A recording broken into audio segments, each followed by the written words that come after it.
And that's one thing that's not in most plans is how long do you stay in each phase? Well, it depends on your goals and your targets.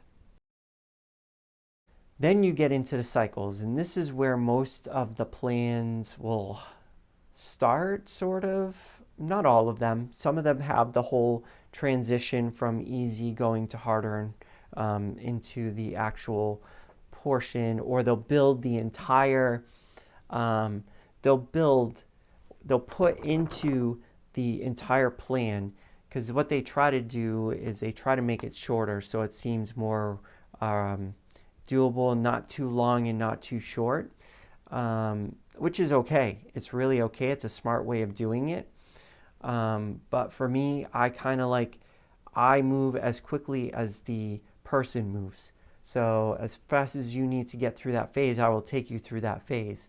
But in a generic plan, they kind of put all of it together. So as you're going through the season, you are actually building up your distance and your speed at the same time. Me, I kind of do a progression through now where I'm at. Okay, I'm at my base pace. Now I'm ready to start the cycles. And that's the next phase, cycles. So let's talk about cycles. Cycles are your bread and butter. They get you through the week, and they're designed to do what you need to practice. They're there to practice. They're there to make you practice your form. How do you run up a hill? How do you run down a hill? Not that you haven't been doing that throughout the season, but now you're doing it at the pace that you want. So now you're building repetition, you're building that familiarity with the pace, how everything feels, the things that we talked about. How does my breath react? How does my legs feel? Now you're really honing in, because you want to tap into, this is it. This is your training to now run your race.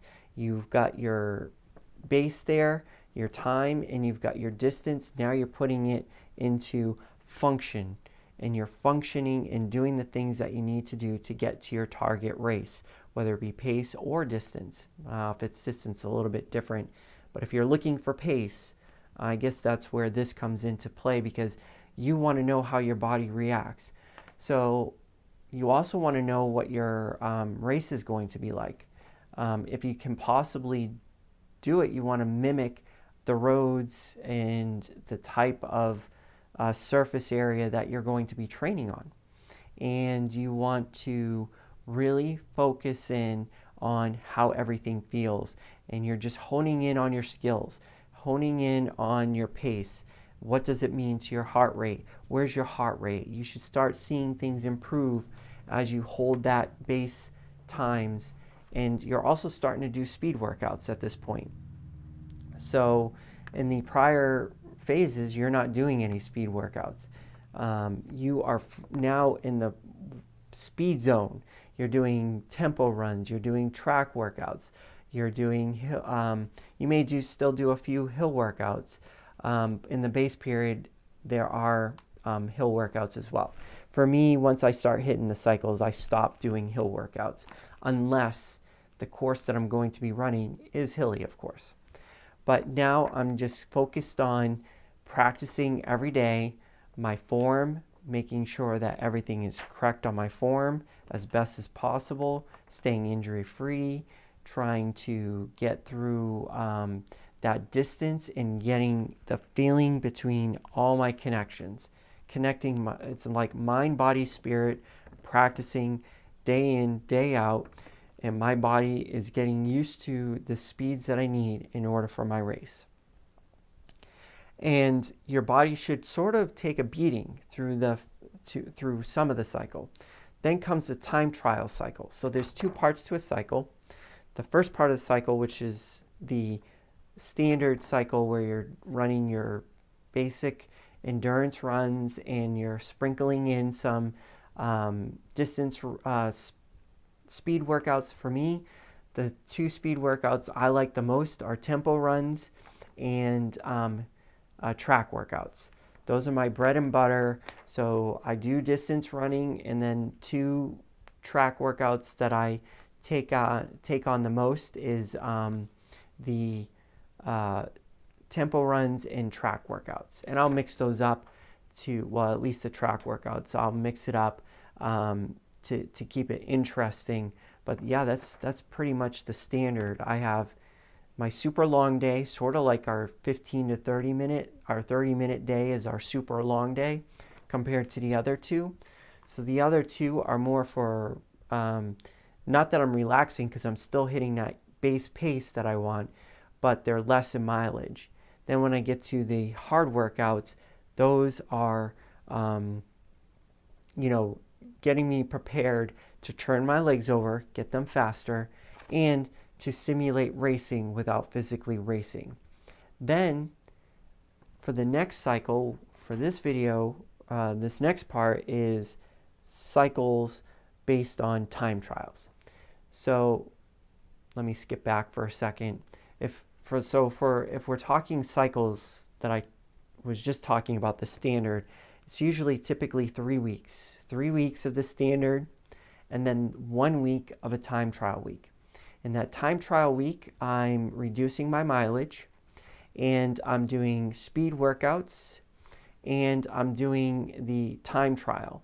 So whatever my race is, whatever that target is, I'm doing a like sneak peek to where I'm at.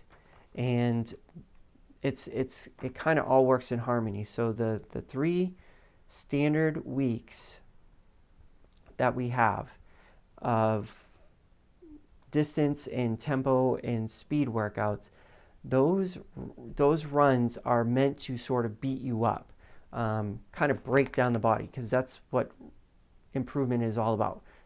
Slight breakdown, let recover, slight breakdown, let recover. It's this balance, it's this fine art and balance. And once you get to the time trial week, you kind of like let your body, you're still doing speed workouts, I'm still doing something fast, but I'm not doing as much mileage. So my body kind of like says, I get this like free, easier feeling. And then I go to the time trial, see how I do. And then that week is usually a nicer week for my body, and it recovers so that when I go to do that time trial week, I'm pretty good at hitting that target that I want to hit. I may not get the time that I want, but I know I've made some improvements. Then I start to cycle over again. I go back to the 3 standard weeks, then I go into a time trial week.